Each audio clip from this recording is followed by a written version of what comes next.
Decía yo el tema antioxidantes y probióticos en pacientes posoperados con abdomen agudo. Principalmente vamos a ver el tema de pacientes posquirúrgicos manejados con nutracéuticos y probióticos, en el cual el tema de hoy es peritonitis. Como vemos, la definición de peritonitis es una sepsis abdominal que puede definirse como un proceso inflamatorio que afecta el peritoneo y es secundario a una infección bacteriana o a una irritación química. El peritoneo viene siendo la membrana serosa que cubre por dentro la pared del abdomen y la mayoría de los órganos situados en su interior. La peritonitis puede ser una infección que puede localizarse o puede generalizarse. Puede ser aguda o crónica. Son problemas inflamatorios realmente de mayor impacto. Entre las causas más frecuentes tenemos por infección, por perforación, por ejemplo, en una apendicitis aguda es muy común, con una perforación gástrica o un problema de colon, que sería una perforación. En la peritonitis aguda puede manifestarse con dolor abdominal, náuseas, vómito, fiebre, baja la presión, aumenta la frecuencia cardíaca y puede provocar varias complicaciones graves, entre ellas falla orgánica múltiple y muerte. Eso se da por deshidratación, por descompensación y por sepsis bacteriana que invade todo nuestro torrente sanguíneo también.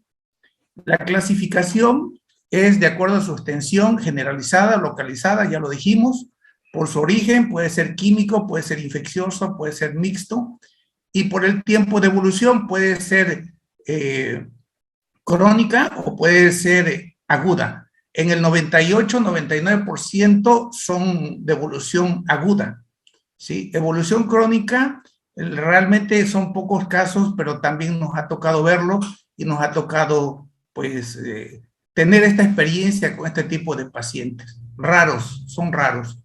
El cuadro clínico, bueno, la capacidad peritoneal es un espacio liso, la cavidad que contiene en condiciones normales alrededor de 100 centímetros de líquido lubricante que se llama líquido peritoneal. Esta cavidad, cualquier estímulo externo, infeccioso o no infeccioso, como ya dijimos, químico en el caso de una pancreatitis, sobre el peritoneo provoca como respuesta una reacción inflamatoria que transforma la superficie del peritoneo y le da un aspecto granuloso y opaco como el que estamos viendo en la diapositiva. ¿Qué pruebas y qué exámenes podríamos hacer? Muy bien, nosotros como proveedores de la atención médica tenemos que realizar primero un examen físico, pensar en el diagnóstico cuando está el abdomen muy inflamado y muy doloroso, muy sensible. Uno le llama datos de irritación peritoneal, que puede sentirse firme o como tabla. En algunos autores le llaman vientre en madera. Las personas con peritonitis generalmente se ponen en una posición en gatillo, le llama uno, o se acurrucan y se rehúsan a permitir que alguien les toque la parte que está afectada. Se pueden hacer exámenes de sangre, radiografías computarizadas, tomografía, pero si hay mucho líquido en el área abdominal, a veces se hace un poco difícil el diagnóstico. Sin embargo, podemos usar a veces un método que se llama paracentesis, que es tomar una muestra de líquido peritoneal para enviarla a su análisis cuando hay duda. Así, el tratamiento, la mayoría de las veces, es quirúrgico. ¿Cuál sería un tratamiento no quirúrgico? Una peritonitis causada por una tuberculosis, por ejemplo, o por una micosis. Cuando se hace un diagnóstico, raras veces, pues estos no terminan en cirugía. La mayoría de las veces son 100% quirúrgicas.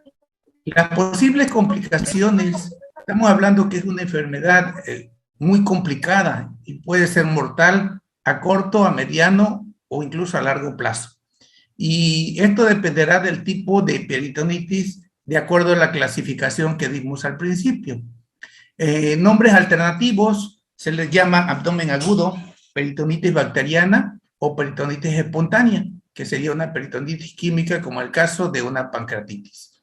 Aquí vemos en esta diapositiva que nuestro sistema de almacenamiento y de desecho es el colon. Aquí donde estamos mostrando es donde termina el intestino delgado y empieza el intestino grueso. Esta parte es la parte que va receptiva de todo el intestino delgado y es donde entra el apéndice. ¿Por qué se infecta el apéndice? Porque a veces las bacterias que están aquí infectan demasiado la pared, la perforan y empiezan con un tejido linfático aquí, que es el que va a producir como respuesta a la infección un proceso inflamatorio. Esta parte se distiende y por cambios de presión hay una presión hacia arriba con movimientos peristálticos anterógrados, es decir, que van de adelante hacia atrás. Cuando este movimiento encuentra una obstrucción en la parte de cualquier porción del segmento del colon transverso, del colon descendente o ascendente, se forma una antiperistalsis, es decir, un movimiento hacia atrás y da un dato de síndrome de oclusión intestinal. Estos movimientos normalmente deben de ser hacia adelante, siguiendo hasta llegar a la ámpula rectal y hasta entrar a la defecación. También hay movimientos pendulares. Estos movimientos pendulares son los movimientos del colon que hace de una manera sincrónica para que pueda evolucionar hacia acá. Tenemos algunas enfermedades como serían los divertículos o los pólipos que hacen un efecto de obstrucción. Aquí la diapositiva de abajo es para mostrar cómo funciona nuestro intestino delgado y nuestro intestino grueso coordinadamente en ondas peristalsis y en ondas pendulares, como lo dijimos. Y muchas veces nuestro centro de saciedad es por estimulación cuando tenemos la sensación de plenitud de que estamos llenos. Cuando hay alguna alteración en el sistema neurohormonal a nivel de los plexos intestinales, ya sea en intestino delgado o en intestino grueso, es cuando va a haber disminución de la sensación de plenitud y la persona empieza a comer de más. Por eso, una microbiota intestinal alterada va a traer como consecuencia un desbalance en la disbiosis que nos va a producir una alteración en la absorción de nutrientes. Muy bien. Aquí vamos a presentar algunos casos complicados que hemos tenido aquí de 3 meses a la fecha. Yo podría decir que una docena de casos, de los cuales aproximadamente 6 o 7, para ser exacto, hemos operado aquí, los demás los hemos mandado a otros lados. Aquí vamos a poner los casos más relevantes y más importantes. El caso número 1 fue un paciente con una apendicitis perforada grado 3 y una peritonitis grado 3, colecistitis crónica agudizada, con datos de piohidrocolecisto y adherencias postquirúrgica por cirugía anterior. Este es un paciente de 59 años, el cual empezó 3 días antes de su ingreso con problemas de dolor abdominal, náuseas y inflamación, distensión abdominal. Son los síntomas claves, como dijimos al principio. Aquí vamos a ver un video en el cual se muestra cómo estaba esa cavidad. Esta es una sepsis máximo, ¿no? Grado 3, ya ahí se ven natillas de fibrina con mucha infección. Normalmente dijimos que eran 100 mililitros que teníamos de líquido peritoneal. Aquí encontramos aproximadamente 1 litro entre secreción y trasudados. Este paciente tenía perforación a nivel del apéndice, perforación a nivel de intestino delgado y vesícula también, ya con datos de perforación también. Es una sepsis abdominal generalizada. Como ve, toda esta natilla que se ve aquí no es normal y es increíble que en 72 horas se haya producido un problema tan grave. Aunque a decir verdad, el paciente quizás ya refería síntomas un poquito más antes.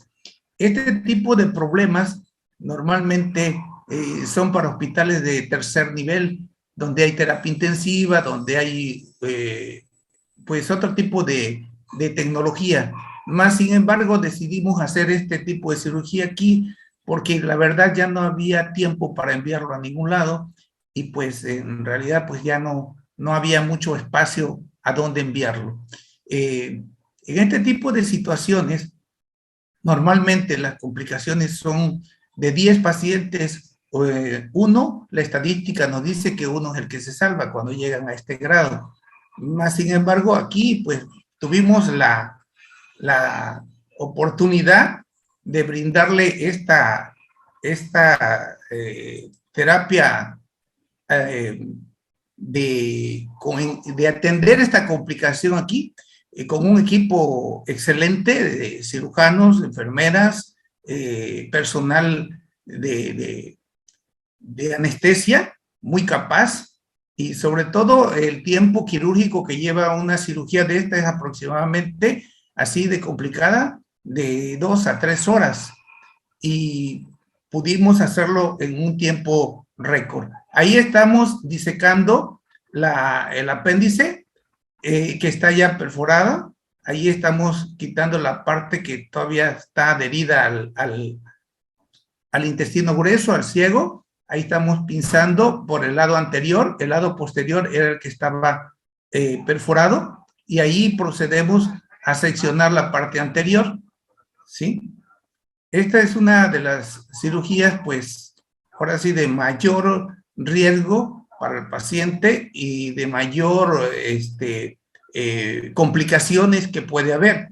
Esto es con lo que no quisiéramos enfrentarnos ningún equipo quirúrgico. Más sin embargo, pues, se pudo hacer. Al igual también, ahí estamos ya quitando la otra parte, que sería la vesícula, también perforada ya, y con datos de una sepsis abdominal bastante severa. Muy bien. Vamos a pasar a la siguiente, al testimonio. El testimonio de este paciente, ya cuando fue dado de alto, estuvo 10 días internado y aquí nos relata cómo él pudo, ya cuando pudo comer, qué es lo que le empezamos a dar.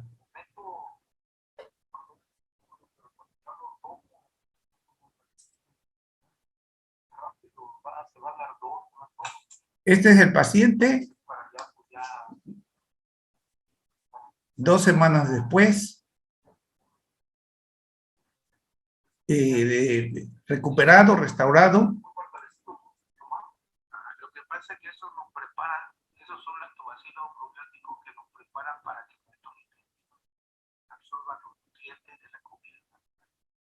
Entonces, ese tipo de educación y ese tipo de no estamos acostumbrados a consumir ciertas sustancias que son benéficas, más bien que cambian nuestro metabolismo desde la flora intestinal. Normalmente andamos con una flora intestinal dañada, cuando tendríamos que tener siempre una flora intestinal sana. Precisamente el consumo de probióticos, por ejemplo, los ácidos derivados de los fermentos lácteos, pero no precisamente el yogur de marca, sino el yogur que se fermenta a través de la fermentación natural. Y eso lo hace la malteada precisamente porque es cacao y si le agregamos alguna fruta, nueces, almendras o arándanos, necesitamos de mayor proteína, ¿no? Eso es Muy bien, pues esa es la evidencia. Aquí están las piezas quirúrgicas, la apéndice perforada, la vesícula que todavía también pudimos sacarla a tiempo sin que se lograra totalmente perforar. Había un gran edema con grandes bandas y muchas adherencias, lo cual daba un dato de irritación peritoneal completo. Aquí tenemos las bandas fibrinocerosas con pus, todo esto es pus pegado. Y aquí tenemos al paciente ya cumpliendo el mes. Vemos que la cicatriz totalmente restaurado. Es una de las cirugías más grandes que nos encontramos, como ven. No es algo fácil. Mas, sin embargo, el paciente pues está recuperándose. Aquí vemos una radiografía posterior a la cirugía, cómo ya iba desinflamando. Aquí tenemos también los estudios por ultrasonidos de control, el cual ya también ya restaurado. Y aquí ya esto fue a los 40 días, ya cuando estamos dando de alta al paciente. Y bien, aquí vemos el diagnóstico final, una enfermedad parenquimatosa hepática con grado 2 de esteatosis hepática, es decir, un hígado graso. Si estaba en grado 4, bajó a grado 1, grado 2, patología de colon mixta y meteorismo o inflamación marcado. Este es del día 25 de enero del 2022, es decir, un mes después de la cirugía. Aquí vemos el caso 2, que es un caso de apendicitis crónica modificada y colecistectomía, con una pancreatitis en remisión y una colonopatía e infección gastrointestinal. Este es un paciente que estuvo aproximadamente de 2 a 3 meses con síntomas previos y después de, antes de su ingreso, 3 semanas antes de su ingreso, presentó datos de infección por salmonelosis, deshidratación, y la verdad su estado era bastante deplorable porque había bajado de peso, tenía datos de sepsis también, y se pudo hacer la cirugía con bastante éxito. Y había otras complicaciones como pancreatitis, colon irritable y muchos datos de inflamación. Este paciente cursó también con problemas de diabetes tipo 2, que finalmente logramos compensarlo metabólicamente desde el punto de vista también de la hidratación y de la nutrición. Aquí vemos las piezas quirúrgicas que se quitaron. Esta es una colecistitis crónica litiásica crónica y esta es una apendicitis muy inflamada, adherida, no perforada, pero que el organismo puede englobarlo y mantenerlo ahí durante algunas semanas, incluso meses, pero que el dolor no se quita. Aquí la característica de esto, de 100 pacientes, uno puede aguantar todo esto también. Aquí vemos el estudio que se le hizo previamente, esto antes, en el cual da una conclusión de litiasis vesicular antes de la cirugía. Se mandó a hacer una tomografía y el cual había abundantes residuos en colon con síntomas de constipación, que significa obstrucción, y cambios inflamatorios. Muy bien. Aquí vemos un ultrasonido que le habían hecho el año pasado, antes de que empezara a tener problemas ya más serios, y nos da un hígado con vaso y páncreas y riñones aparentemente normal, pero la litiasis vesicular, y en este momento no había un cuadro agudo, más sin embargo había trastornos en la mecánica del colon. Quiere decir que ese colon ya se estaba inflamando y ya desde ahí empezaron los problemas en colon, en la parte donde está el apéndice. Aquí vemos algunos estudios que se hicieron cuando empezó el problema y la verdad pues no daban con lo que tenía el paciente. Aquí vemos el tercer caso, un caso de colecistectomía por piohidrocolecisto con colonopatía e infección gastrointestinal. Este es don Rafael Delgado Leiva, de 55 años, fecha de ingreso 28 de diciembre, fecha de egreso 31 de diciembre. Él fue operado el día 29 de diciembre y dado de alta 3 días después, con bastante bienestar. Aquí vemos algunas imágenes de la pieza quirúrgica. Aquí nada más fue la vesícula con problemas de páncreas y problemas de colon. Cabe mencionar que este paciente ya tenía un antecedente de úlcera gástrica gastroduodenal con sangrado hacía aproximadamente 2 años. Aquí vamos a pasar, si se logra ver un video un poquito borroso por efectos de la cámara, de la pieza quirúrgica, cómo se complica.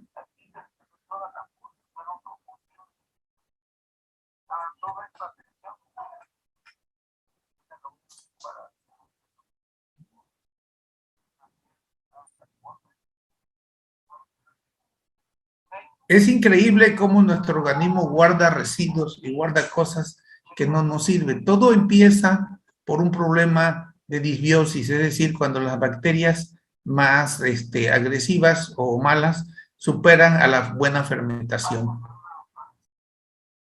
Aquí vemos el testimonio de don Rafael. Estamos aquí con el señor Rafael Delgado Leiva, está operado el día 29 de diciembre por un abdomen agudo por significado de cardíaca, un problema frecuente en nuestro medio por el estilo de vida y la alimentación. Él nos va a decir cómo empezó su problema y cuál era su tipo de alimentación que llevaba.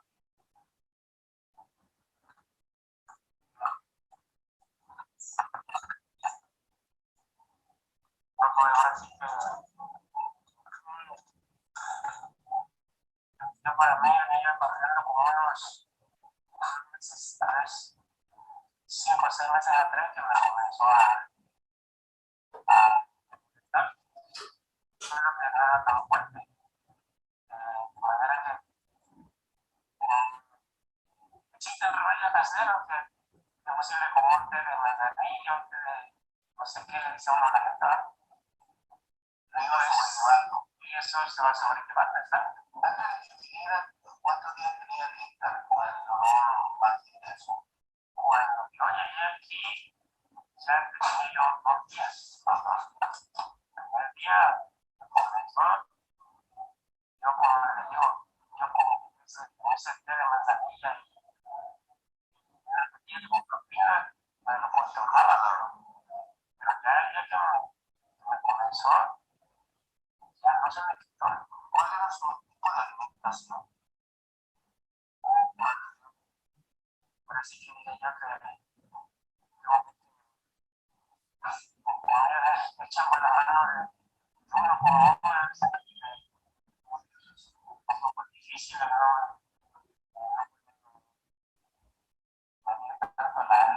La alimentación en la clínica, dice que tuvo una todo de menos de 2 años. Sí.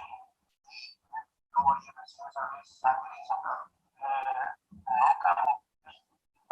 Solamente fue por evacuación la sangre. Ok. Sí.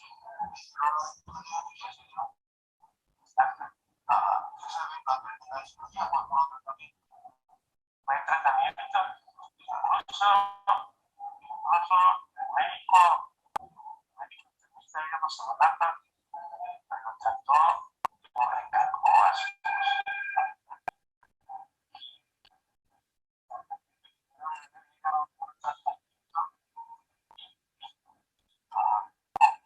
Sí, el tratamiento que se refiere aquí, el paciente es un tratamiento porque no tenían la endoscopía todavía. Posteriormente hicieron la endoscopía y pues ya se dieron cuenta que era una úlcera gastrodenal que nunca sangró hacia arriba, solo fue hacia abajo. ¿Por qué? Porque ahí se conservó la peristalsis y los movimientos intestinales nunca fueron hacia atrás, sino siempre fueron hacia donde tenían que ir. Aquí vemos un caso número 4, de Isabel García, la cual ella tenía una emergencia hipertensiva, diabética, con infección gastrointestinal y mucho vómito, un síndrome doloroso abdominal, crónico también, antecedente de hernia y descartar síndrome suboclusivo, parálisis intestinal importante, la cual terminó en cirugía. Su diagnóstico de egreso fue una emergencia hipertensiva complicada, compensada, hipermesis con datos de pancreatitis, un cuadro suboclusivo intestinal, el cual tenía múltiples adherencias o una infección gastrointestinal. Y datos de Basaco, aquí, contrario al otro paciente, aparte del dolor, era la inflamación y el vómito. Aquí vemos, dada de alta del servicio de cirugía, ya posteriormente a 3 días, igualmente inició con una alimentación con probióticos, lactobacilos y antioxidantes de manera desde el segundo día. Por último, vemos uno de los casos que sí no pudimos resolver aquí, y que se tuvo que trasladar a otro lado.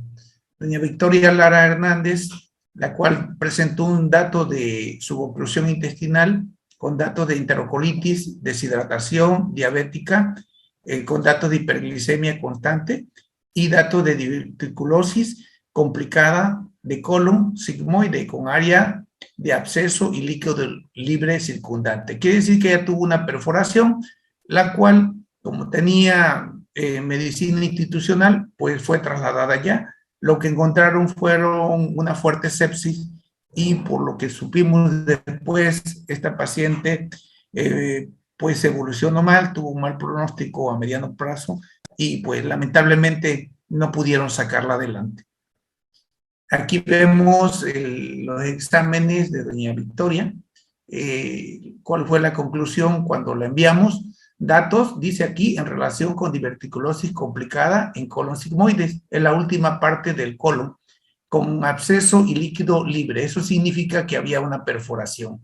Datos subjetivos de perforación complicados, y cuando aún conteniendo esas complicaciones, si nosotros nos apalancamos de estas nuevas tecnologías, podemos ir allá más de la genética, usando la nanotecnología, la biotecnología, la fermentación y a metabolitos. Estamos hablando de estas tecnologías avanzadas aplicadas a nuestra nutrición, aún en casos graves, complicados. Vemos que esta es una red de investigación que empezó desde Japón, Francia y aterriza en México. Viene de Europa, Dubái y los países.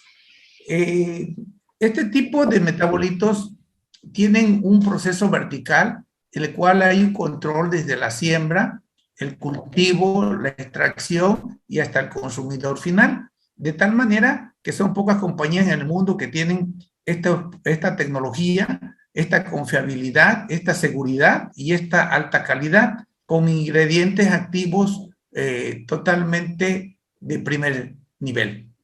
Esto nos ha llevado 40 años de investigación para llegar a ser ellos el número 1. ¿Dónde comenzó todo?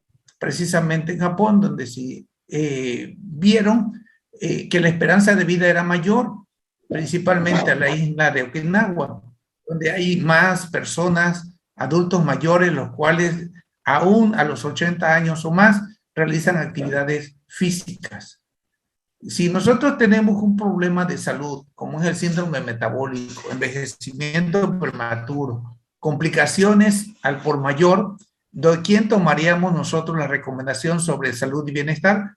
Pues de quien tiene mejores resultados y de quien tiene menos comorbilidad y menos mortalidad, ¿sí?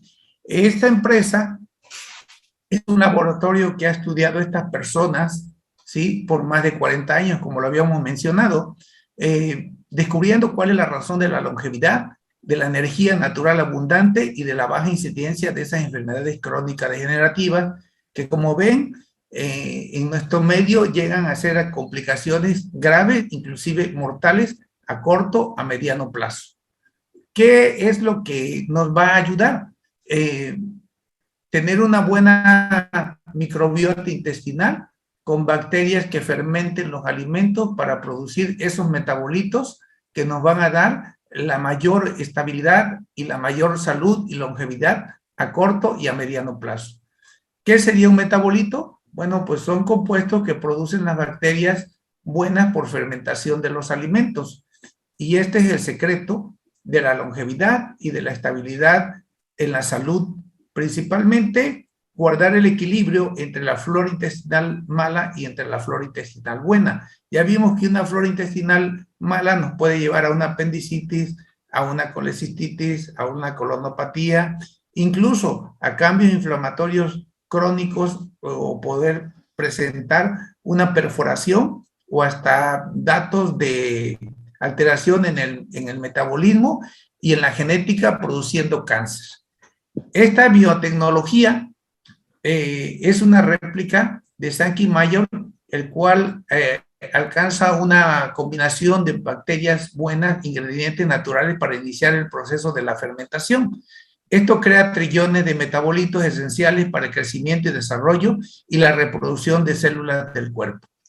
¿En qué se basa esta nanotecnología 100% segura? En nanoesferas, con un sistema ADS, que es un sistema de liberación avanzado, el cual nos asegura el tiempo de liberación y control en lugares específicos, evitando así la destrucción de ingredientes por oxidación ambiental y ácidos gástricos, maximizando la absorción de nutrientes y llegando al interior de las células, principalmente a las mitocondrias. ¿Sí? Esta nanotecnología y estos metabolitos se capsulan en nanómetros, y el sistema de liberación avanzada actúa como una protección contra la agresión externa.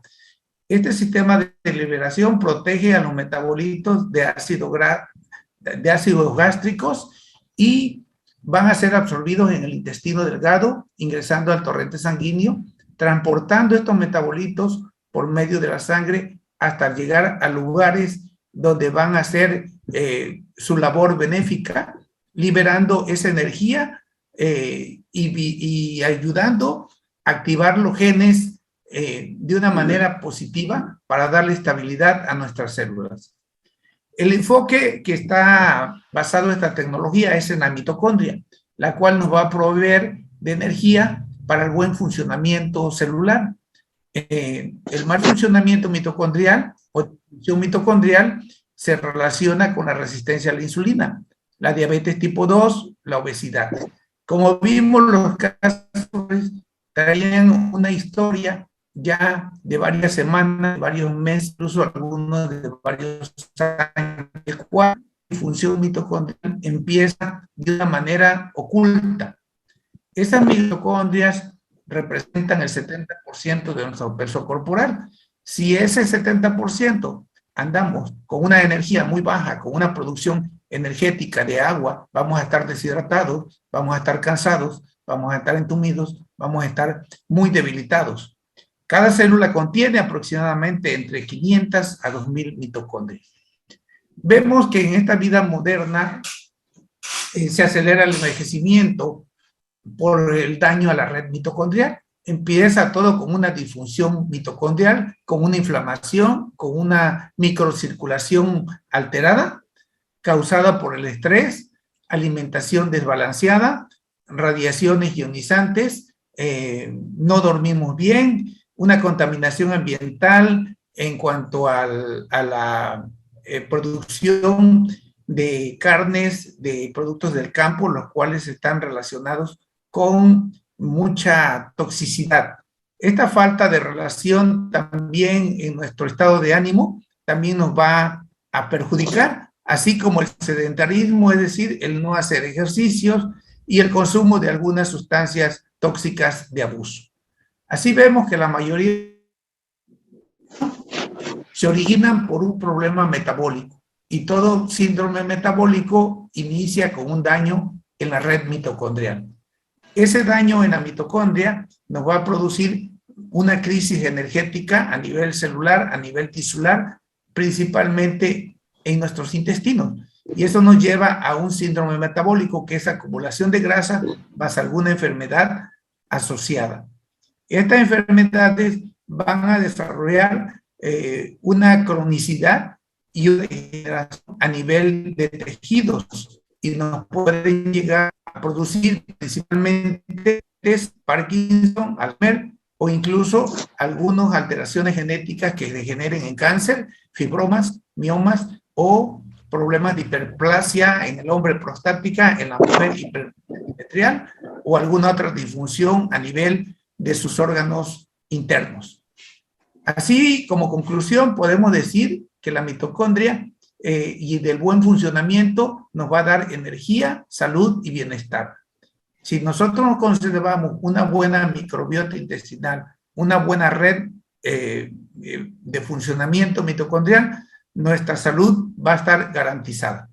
Aquí vemos la presentación de Velázquez. Estos pacientes desde el segundo día de operado fueron tratados con este tipo de tecnología, el cual empezamos de una manera gradual. Y esto es una evidencia de cómo se puede recuperar un sistema totalmente dañado, con una microbiota totalmente afectada al máximo, y restaurarse en poco tiempo. ¿Por qué? Porque este sistema va a aumentar nuestro sistema inmunológico, va a aumentar nuestra energía natural, a pesar de que toda la red esté dañada, produciendo menor inflamación, disminuyendo los efectos del desgaste y mejorando la microcirculación y modulando esa expresión genética cuando nos da tiempo. Ya cuando no nos da tiempo, la verdad ya es muy lamentable los resultados. Entonces, aquí vemos el VELAS, el cual nos refuerza el sistema inmunológico, nos retarda el efecto del desgaste celular, reactiva los antioxidantes, produce energía, mejora la circulación y mejora la hidratación a nivel celular. Y el segundo producto que le dimos al tercer día fue Hasaki también, el cual nos nutre la microbiota intestinal, aumenta la absorción de proteínas, elimina la absorción, la disminución de grasa y aumenta la energía en los trillones de mitocondria y en toda la red mitocondrial. Esto empezamos a darle a dosis baja y los pacientes poco a poco fueron tolerándolo y vemos que fueron unos resultados pues bastante favorables, porque evitamos aplicar el uso de sondas nasogástricas, que de por sí es una medida bastante molesta y que incluso pues produce mayor desgaste también. Vemos que después de 3, 4 días le empezamos a agregar el INER7 y a dosis también baja, para que el paciente fuera recuperando los electrolitos y fuera hidratándose mejor. Después del 5.º día, pudimos agregarle ya algún alimento a estos pacientes con una buena absorción y una buena nutrición, restableciéndose la peristalsis. Aquí vemos también el cronoid, el cual ayuda a eliminar la grasa y protege de la oxidación gástrica, nivelando los niveles de insulina y acelerando el metabolismo que ha estado dañado. Así vemos que esta fórmula nos da un bienestar probado en casos graves, en casos complicados. Vemos aquí lo que es una porción en el cual cómo podemos darle por partes estos tipos de alimentación o este tipo de nutrición, en el cual se da un desayuno, una comida y una cena. Es la de Sankey. Sí. Aquí Desayuno, vemos este tipo también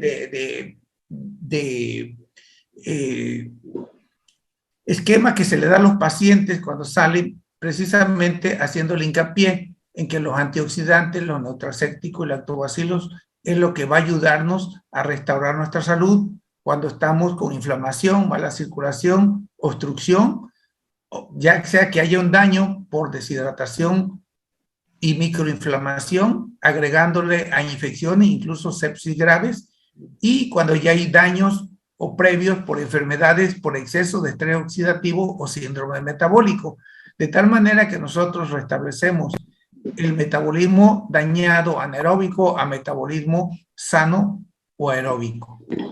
Muy bien, pues esta es la salud como un principio fundamental y que llega a ser el activo más importante en nuestra economía y pues nos da la oportunidad de seguir pues adelante trabajando con energía, con fuerza y sobre todo en estos tiempos de pandemia también recuperando nuestro estado inmunológico para que nosotros podamos estar bien. Muy bien, y esta parte pues es una oportunidad también para aumentar nuestro patrimonio familiar y lograr algunas mejorías en nuestro estilo de vida y, ¿por qué no?, con un propósito también cuando las personas se interesan, de poner también, tomarlo como un ingreso con un propósito de negocios. Si alguien te ofrece una oportunidad increíble, pero no está seguro, bueno, pues podemos decir que sí y luego aprender cómo hacerlo. Esa es una frase de Richard Branson y bienvenidos y gracias por asistir a esta presentación. Aquí están nuestros datos y espero que, pues, si hay algún comentario, alguna duda, alguna pregunta, pues, estamos para servirlo.